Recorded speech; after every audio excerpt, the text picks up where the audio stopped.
Hello friends, welcome back to my channel Simnas food world. അപ്പോഴേ ഇന്ന് ഞാൻ വന്നിട്ടുള്ളത് ഒരു കപ്പ് ഗോതമ്പ് പൊടി കൊണ്ടുള്ള നല്ല സ്വീറ്റ് ആൻഡ് സോഫ്റ്റ് ആയിട്ടുള്ള ഒരു ഹൽവയുടെ റെസിപ്പി ആട്ടോ. ഈ ഒരു ഹൽവയുടെ പ്രത്യേകത എന്താണെന്ന് വെച്ചാൽ നല്ല സോഫ്റ്റ് ആയിട്ടുള്ള ഹൽവയാണ്. അതുപോലെ വളരെ എളുപ്പത്തിൽ നമുക്ക് റെഡിയാക്കി എടുക്കാനായിട്ട് പറ്റും. അതുപോലെ ഹെൽത്തി ആയിട്ടുള്ള ഒരു ഹൽവയുടെ റെസിപ്പി കൂടിയാണ്.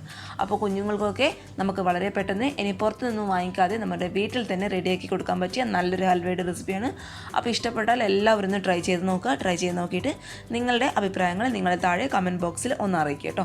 അപ്പോൾ നമുക്ക് പെട്ടെന്ന് തന്നെ ഈ ഒരു ഹൽവയുടെ റെസിപ്പി എങ്ങനെ റെഡിയാക്കും നോക്കാം. അതിനു മുന്നേ ചാനലിലെ വീഡിയോസൊക്കെ കണ്ട് ഇഷ്ടപ്പെടുകയാണെങ്കിൽ സബ്സ്ക്രൈബ് ചെയ്യണം. തൊട്ടടുത്തുള്ള കുഞ്ഞ് ബെല്ലൈക്കൺ കൂടി ഇനാബിൾ ചെയ്യാൻ മറക്കരുത് കേട്ടോ.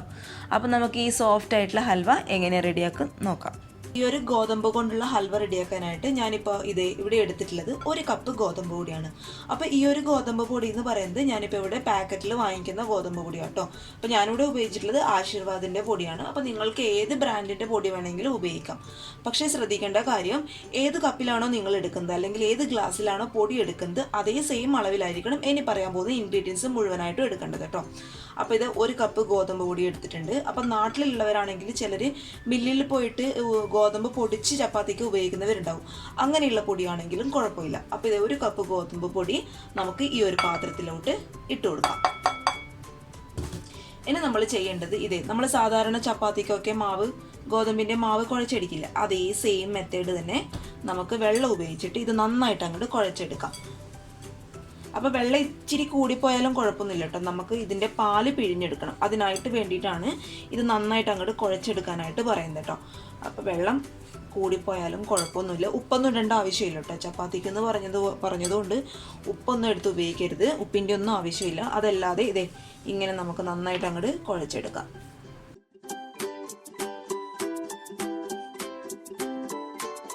അപ്പോഴേ ഈ മാവ് ഞാൻ നന്നായിട്ട് കൈ വെച്ച് കുഴച്ച് എടുത്തിട്ടുണ്ട്. ഇനി നമുക്ക് എന്ത് ചെയ്യണം, ഈ മാവ് മുങ്ങിക്കിടക്കുന്ന വിധത്തിൽ സാധാരണ വെള്ളം നമുക്ക് ഈ മാവിൻ്റെ മുകളിലോട്ടായിട്ട് ഒഴിച്ചു കൊടുക്കാം. അത് ഇന്നേ അളവ് എന്നൊന്നും ഇല്ല കേട്ടോ. നിങ്ങളുടെ മാവ് ആ വെള്ളത്തിൽ അങ്ങോട്ട് മുങ്ങിക്കിടക്കണം. ആ ഒരു അളവിൽ നമുക്ക് നന്നായിട്ട് വെള്ളം ഈ മാവിലോട്ട് ഒഴിച്ചു വെക്കാം. ഇനി നമുക്ക് എന്ത് ചെയ്യണം, ചുരുങ്ങിയത് ഇത് 1 മണിക്കൂറെങ്കിലും റെസ്റ്റ് ചെയ്യാനായിട്ട് വെക്കണം. 1.5 മണിക്കൂറൊക്കെ വെക്കുകയാണെങ്കിൽ കൂടുതൽ നല്ലതായിരിക്കും. നല്ല കട്ടിയുള്ള പാല് തന്നെ നമുക്ക് കിട്ടും. അപ്പോൾ ഞാനിതെന്തായാലും 1 മണിക്കൂർ റെസ്റ്റ് ചെയ്യാനായിട്ട് വെക്കാം. അപ്പോൾ നമുക്ക് 1 മണിക്കൂർ കഴിഞ്ഞതിന് ശേഷം നോക്കാം. നമ്മൾ ഈ ഒരു മാവിൽ വെള്ളം ഒഴിച്ച് വെച്ചിട്ട് ഏകദേശം 1-1.25 മണിക്കൂറായിട്ടുണ്ട്. ഇനി നമുക്ക് ഈ ഗോതമ്പിൻ്റെ പാല് ഒന്ന് നന്നായിട്ട് പിഴിഞ്ഞെടുക്കണം. അതിനായിട്ട് മാവ് നമ്മുടെ ഈ വെള്ളത്തിൽ തന്നെ നന്നായിട്ട് കൈവച്ച് ഇങ്ങനെ പ്രസ് ചെയ്ത് കുഴച്ചെടുക്കുക കേട്ടോ. അപ്പോഴേക്കും ഈ ഗോതമ്പിൽ നിന്ന് അതിൻ്റെ ആ ഒരു പാല് നന്നായിട്ട് അങ്ങോട്ട് ഇറങ്ങി വന്നോളും. നമ്മൾ കൈ വെച്ച് തന്നെ നന്നായിട്ട് അങ്ങോട്ട് കുഴച്ചെടുക്കുക കേട്ടോ.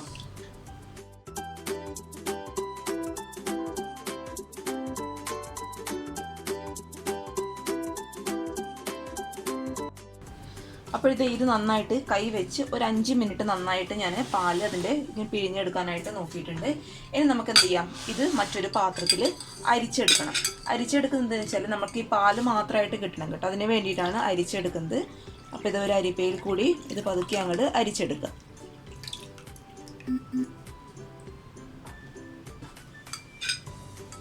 ഇതിൻ്റെ ഈ കട്ടിയുള്ള ആ ഒരു ഇതൊന്നും നമുക്ക് വേണ്ട കേട്ടോ. വെറും വെള്ളമായിട്ട് കിട്ടണം. അപ്പോഴാണ് അതിൻ്റെ കറക്റ്റ് ടേസ്റ്റ് ഹൽവയ്ക്ക് ഉണ്ടാവും കേട്ടോ. അപ്പോൾ ഇത് നന്നായിട്ട് നമുക്ക് അരിച്ചെടുക്കാം.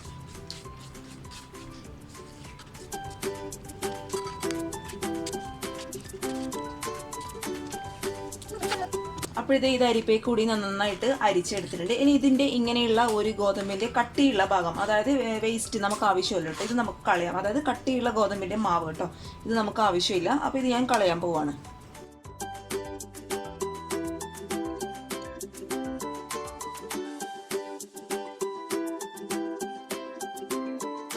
അപ്പോഴേ ഈ ഒരു ഗോതമ്പിൻ്റെ മാവും ആ ഒരു മിക്സും കൂടി ഞാൻ 2 തവണ അരിപ്പയിൽ കൂടി നന്നായിട്ട് അരിച്ചെടുത്തിട്ടുണ്ട് കേട്ടോ. ഇനി നമുക്ക് എന്ത് ചെയ്യണം, ചുരുങ്ങിയത് ഇത് 2 മണിക്കൂറെങ്കിലും റെസ്റ്റ് ചെയ്യാനായിട്ട് വെക്കണം.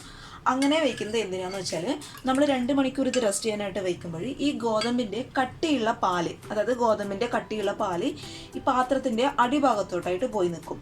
അതിൽ നിന്ന് നമ്മൾ ഒഴിച്ച വെള്ളം, അതായത് നമ്മൾ ലൂസായി കിടക്കുന്ന വെള്ളം മുകൾ ഭാഗത്തോട്ട് വരും. അപ്പോൾ ആ വെള്ളം കളഞ്ഞ് ആ കട്ടിയുള്ള പാല് മാത്രമാണ് നമുക്ക് ഈ ഹൽവയ്ക്ക് ആവശ്യം. അപ്പോൾ ആ ഒരു കട്ടിയുള്ള പാല് നന്നായിട്ട് കൊഴുപ്പോട് കൂടി കിട്ടാൻ വേണ്ടിയിട്ടാണ് നമ്മൾ 2 മണിക്കൂർ ഇത് റെസ്റ്റ് ചെയ്യാനായിട്ട് വെക്കുന്നത്. അപ്പം ഇത് നമുക്ക് എന്ത് ചെയ്യാം, ചുരുങ്ങിയത് ഒരു 2 മണിക്കൂറെങ്കിലും റെസ്റ്റ് ചെയ്യാനായിട്ട് മാറ്റി വയ്ക്കാം. നമ്മൾ ഗോതമ്പിൻ്റെ ഈ ഒരു മിക്സ് റെസ്റ്റ് ചെയ്യാനായിട്ട് വെച്ചിട്ട് ഏകദേശം 2-2.25 മണിക്കൂറായിട്ടുണ്ട്. നിങ്ങൾക്ക് കാണാൻ പറ്റുന്നുണ്ടോ എന്ന് അറിയില്ല കേട്ടോ, ഞാൻ കാണിച്ചു തരാം. കണ്ടോ, നമ്മുടെ ഈ ഗോതമ്പിൻ്റെ പാല് കണ്ടോ കട്ടിയായിട്ട് അടിയിൽ ഊറിക്കിടക്കുന്നുണ്ട്, വെള്ളം മുകൾ ഭാഗത്തും കിടക്കുന്നുണ്ട്. അനക്കാതെ ഞാൻ വെക്കട്ടെ കേട്ടോ, മിക്സായി കഴിഞ്ഞാൽ പിന്നീട് നമുക്ക് പണി കിട്ടും. അപ്പോൾ എന്ത് ചെയ്യാം, നമുക്ക് ഈ വെള്ളം പതുക്കെ മറ്റൊരു പാത്രത്തിലോട്ട് മാറ്റി കൊടുക്കാം. നമ്മൾക്ക് ഈ കട്ടിയുള്ള ഈ പാല് മാത്രമേ ആവശ്യമുള്ളൂ കേട്ടോ. അപ്പോൾ ഇതേ വെള്ളം പതുക്കെ മറ്റൊരു പാത്രത്തിലോട്ട് മാറ്റി കൊടുക്കുക.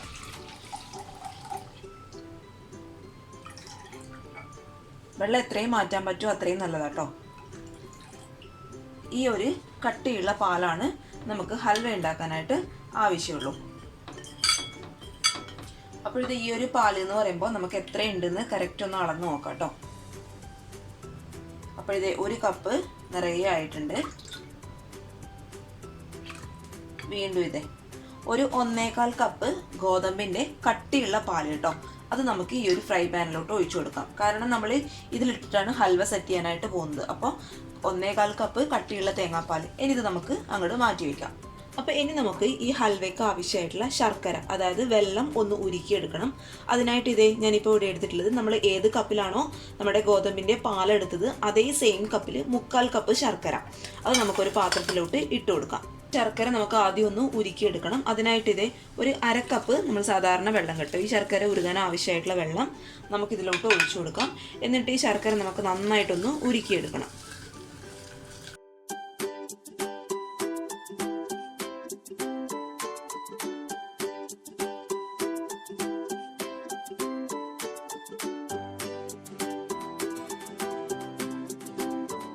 ഇത് നമ്മുടെ ശർക്കര നന്നായിട്ട് ഉരുകി വന്നിട്ടുണ്ട്. ഇനി നമുക്ക് ഇത് മാറ്റാം കേട്ടോ ഈ സ്റ്റൗവിൽ നിന്ന്. ഇനി ഇതേ നമ്മൾ നേരത്തെ നമ്മുടെ ഗോതമ്പ് പാല് ഒഴിച്ച് വെച്ച് ഫ്രൈങ് പാനിലോട്ട് നമ്മൾ ഉരുക്കി വെച്ച ശർക്കര ഒന്ന് അരിച്ച് ചേർത്ത് കൊടുക്കും കേട്ടോ. അപ്പോഴേക്കും നമ്മുടെ അഴുക്കൊക്കെ ഉണ്ടെങ്കിൽ അത് അങ്ങോട്ട് പോയിക്കോളും. എന്നിട്ട് ഒഴിച്ച വശം തന്നെ നന്നായിട്ട് അങ്ങോട്ട് മിക്സ് ചെയ്ത് കൊടുക്കുക. അല്ലെങ്കിൽ അത് പെട്ടെന്ന് അങ്ങ് കട്ട പിടിച്ച് പോകും കേട്ടോ. അതിനായിട്ടാണ് നന്നായിട്ട് അങ്ങോട്ട് മിക്സ് ചെയ്ത് കൊടുക്കാനായിട്ട് പറയുന്നത്. ഇനി സ്റ്റൗ ഓൺ ചെയ്ത് ഇത് പതുക്കെ അങ്ങോട്ട് നമുക്ക് തിളപ്പിച്ചെടുക്കാം. അപ്പോൾ സ്റ്റൗ ഓൺ ചെയ്ത് കഴിഞ്ഞാൽ ഇത് തിളയ്ക്കുന്ന ആ ഒരു സമയം വരെ നന്നായിട്ട് അങ്ങോട്ട് ഇളക്കി കൊടുക്കണം കേട്ടോ. അപ്പോൾ എൻ്റെ കണ്ണൊന്ന് തെറ്റിയപ്പോൾ കണ്ടോ, ഇത് പെട്ടെന്ന് അങ്ങ് കട്ട പിടിക്കാനായിട്ട് തുടങ്ങി. അതിനെ സമ്മതിക്കരുത് കേട്ടോ. അത് കൈവിടാതെ നന്നായിട്ട് അങ്ങ് ഇളക്കി കൊടുത്താൽ മതി. അപ്പോൾ ഇത് നന്നായിട്ട് അങ്ങോട്ട് ഇളക്കി കൊടുക്കുക. കൈ ഒട്ടും വിടരുത് കേട്ടോ. അത് ഗോതമ്പ് ആയതുകൊണ്ട് ഇത് പെട്ടെന്ന് അങ്ങ് അടി പിടിക്കും. അതുകൊണ്ടാണ് നന്നായിട്ട് അങ്ങോട്ട് ഇളക്കി കൊടുക്കാനായിട്ട് പറയുന്നത്. അപ്പോൾ ഇതൊന്ന് തിളക്കുന്നത് കാണുമ്പോൾ ഇനി നമുക്ക് ഇതിലോട്ട് ചേർത്ത് കൊടുക്കേണ്ടത് ഇതേ അതേ സെയിം കപ്പിൽ ഒരു 1/4 കപ്പ് നമ്മുടെ തേങ്ങാപ്പാൽ, അതായത് കട്ടിയുള്ള തേങ്ങാപ്പാൽ കേട്ടോ. 1/4 കപ്പ് തേങ്ങാപ്പാൽ ഞാൻ ഇതിലോട്ട് ഒഴിച്ചു കൊടുക്കുന്നുണ്ട്. അപ്പോൾ തേങ്ങാപ്പാൽ എല്ലാവർക്കും അവൈലബിൾ ആവണമെന്നില്ല. കാരണം പുറത്തൊക്കെ നിൽക്കുന്നവർക്ക് തേങ്ങാപ്പാൽ കിട്ടാനായിട്ട്, അതായത് തേങ്ങ കിട്ടാനായിട്ട്, പാല് കിട്ടാനായിട്ട് ഒത്തിരി ബുദ്ധിമുട്ടാണ്. അപ്പോൾ അങ്ങനെയുള്ളവർക്ക് ഞാൻ നല്ലൊരു ഓപ്ഷൻ പറഞ്ഞുതരാം. എന്തെന്ന് വെച്ചാൽ ഒരു കുഞ്ഞു ബൗളിൽ 1 ടീസ്പൂൺ നമ്മുടെ കോൺഫ്ലോർ എടുക്കുക, കുറച്ച് സാധാരണ വെള്ളം മിക്സ് ചെയ്ത് കൊടുക്കുക. അതേ ഈ ഒരു സെയിം ടൈമിൽ തന്നെ ആ ഒരു മിക്സ് ഇതിലോട്ട് ചേർത്ത് കൊടുക്കുക. നമ്മൾ തേങ്ങാപ്പാൽ ഈ ഒരു ഗോതമ്പ് ഹൽവയിലേക്ക് ചേർത്ത് കൊടുക്കുന്നത് ഒന്നാമത്തെ കാരണം ഒരു ടേസ്റ്റിന് വേണ്ടിയിട്ടാണ്. രണ്ടാമത് നമ്മുടെ ഹൽവ പെട്ടെന്ന് സെറ്റായി കിട്ടാൻ വേണ്ടിയിട്ടാണ്. അപ്പോൾ തേങ്ങാപ്പാൽ ഇല്ലാത്തവർ കോൺഫ്ലോർ ചേർക്കുന്നത് ഇതേ സെയിം മെത്തേഡ് തന്നെ. ടേസ്റ്റ് അത്രത്തോളം ഇല്ലെങ്കിലും നമ്മുടെ ഹൽവ പെട്ടെന്ന് സെറ്റായി കിട്ടാനായിട്ട് ഈ ഒരു കോൺഫ്ലോർ സഹായിക്കും കേട്ടോ. അപ്പോൾ ഇത് നന്നായിട്ട് അങ്ങോട്ട് മിക്സ് ചെയ്ത് കൊടുക്കുക. അപ്പോൾ ഇനി ഞാൻ ഇതിലോട്ട് ഇട്ട് കൊടുക്കാൻ പോകുന്നത് ഒരു നുള്ളു ഉപ്പാട്ടോ. നമ്മുടെ മധുരം എപ്പോഴും ഒന്ന് ബാലൻസായി കിട്ടാൻ വേണ്ടിയിട്ട് ഒരു നുള്ളു ഉപ്പ് ചേർത്ത് കൊടുക്കുന്നുണ്ട്.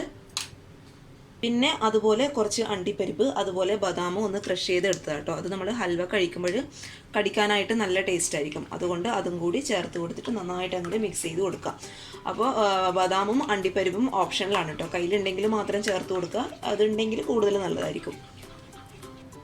അപ്പോൾ ഇത് ഏകദേശം ഒന്ന് കട്ടിയായിട്ട് വരുന്നു എന്ന് തോന്നിക്കഴിഞ്ഞാൽ ഇനി ഇതിലോട്ട് ചേർത്ത് കൊടുക്കുന്നത് 1 ടീസ്പൂൺ നെയ്യാണ് കേട്ടോ. അപ്പം നെയ്യ് ഇതിലോട്ട് ചേർത്ത് കൊടുക്കുക. എന്നിട്ട് വീണ്ടും നന്നായിട്ട് അങ്ങോട്ട് മിക്സ് ചെയ്ത് കൊടുക്കുക. ഇനി ഞാൻ ഇതിലോട്ട് ചേർത്ത് കൊടുക്കാൻ പോകുന്നത് ഹൽവയുടെ ആ ഒരു ഫ്ലേവറിന് വേണ്ടി മാത്രം 1 ഏലക്ക കേട്ടോ. 1 ഏലക്ക മാത്രമേ ഇട്ട് കൊടുക്കുന്നുള്ളൂ, ജസ്റ്റ് ആ ഒരു ഫ്ലേവർ കിട്ടാൻ വേണ്ടി മാത്രം. എന്നിട്ട് ഇത് വീണ്ടും നന്നായിട്ട് അങ്ങോട്ട് മിക്സ് ചെയ്ത് കൊടുക്കുക. ഇത് ഏകദേശം ഒന്ന് എന്താ പറയുക, ഒന്ന് സെറ്റായിട്ട് വന്നിട്ടുണ്ട് കേട്ടോ. ഇങ്ങനെയല്ല, നന്നായിട്ട് സെറ്റായിട്ട് വരണം. ഇതെല്ലാം കൂടി നമ്മളുടെ പാനിൽ നിന്ന് ഒരുമിച്ച് അങ്ങ് വിട്ട് വരണം. അതാണ് ഇതിൻ്റെ കറക്റ്റ് പരുവെന്ന് പറയുന്നത് കേട്ടോ. അപ്പോൾ ഇതൊക്കെ ഓൾറെഡി ഞാൻ ഹൽവ ഇട്ട റെസിപ്പിയിൽ പറഞ്ഞിട്ടുണ്ട്. അപ്പോൾ ഇതുവരെ ഞാൻ കഞ്ഞിവെള്ളം വെച്ചിട്ടുള്ള ഹൽവ ഇട്ടിട്ടുണ്ട്, അതുപോലെ ചോറ് കൊണ്ടുള്ള ഹൽവ ഇട്ടിട്ടുണ്ട്. അപ്പോൾ ഇനി ഇത് ഗോതമ്പ് വെച്ചിട്ടുള്ള ഹൽവ കേട്ടോ. അപ്പോൾ എല്ലാവരും ഇതുവരെ കാണാത്തവർ അതൊക്കെ ഒന്ന് കണ്ടു നോക്കുക, ട്രൈ ചെയ്ത് നോക്കുക. ചോറ് കൊണ്ടുള്ള ഹൽവയൊക്കെ നല്ലൊരു റെസിപ്പി കേട്ടോ. അതേപോലെ കഞ്ഞിവെള്ളം കൊണ്ടുള്ള ഹൽവയും നല്ലൊരു റെസിപ്പിയാണ്. അപ്പോൾ ഇതും അതൊക്കെ ഒന്ന് ട്രൈ ചെയ്ത് നോക്കിയിട്ട് അഭിപ്രായങ്ങളൊന്ന് അറിയിക്കുക കേട്ടോ.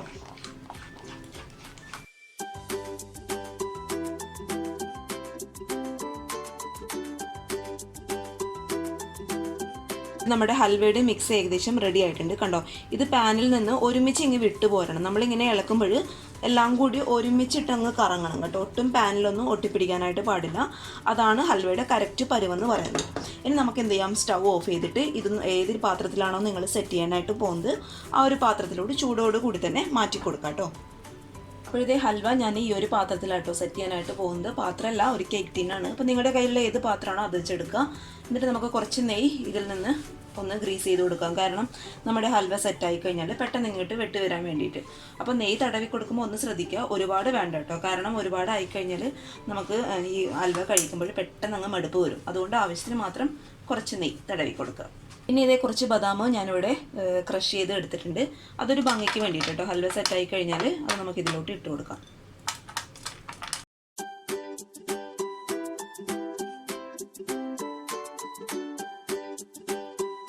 എന്നിട്ട് ഇതേ സ്പൂണിൻ്റെ ബാക്കിൽ കുറച്ച് നെയ്യ് തടവി കൊടുത്തിട്ടുണ്ട് ഞാൻ. കാരണം എന്താ വെച്ചാൽ നമ്മുടെ ഈ ഹൽവയുടെ മാവ് സ്പൂണിൽ ഒട്ടിപ്പിടിക്കാതിരിക്കാൻ വേണ്ടിയിട്ട്. എന്നിട്ട് ഇതങ്ങോട്ട് ലെവൽ ചെയ്ത് കൊടുക്കുക കേട്ടോ.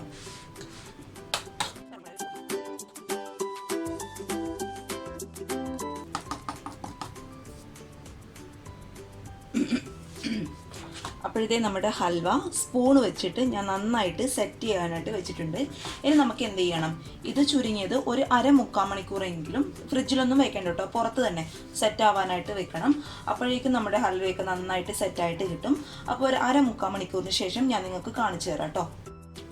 അപ്പോഴത്തേ നമ്മുടെ ഹൽവയൊക്കെ ഒരു 35 മിനിറ്റ് കൊണ്ട് നന്നായിട്ട് സെറ്റായിട്ട് വന്നിട്ടുണ്ട്. ഇനി നമുക്ക് ഈ ഒരു പാത്രത്തിൽ നിന്ന് ഈ ഹൽവ മറ്റൊരു പാത്രത്തിലോട്ട് മാറ്റി കൊടുക്കാം കേട്ടോ. സൈഡൊക്കെ ഒന്ന് കത്തി വെച്ച് ഇങ്ങനെ വിടുവിച്ച് കൊടുക്കുകയാണെങ്കിൽ പെട്ടെന്ന് ഇങ്ങോട്ട് പോന്നോളൂ.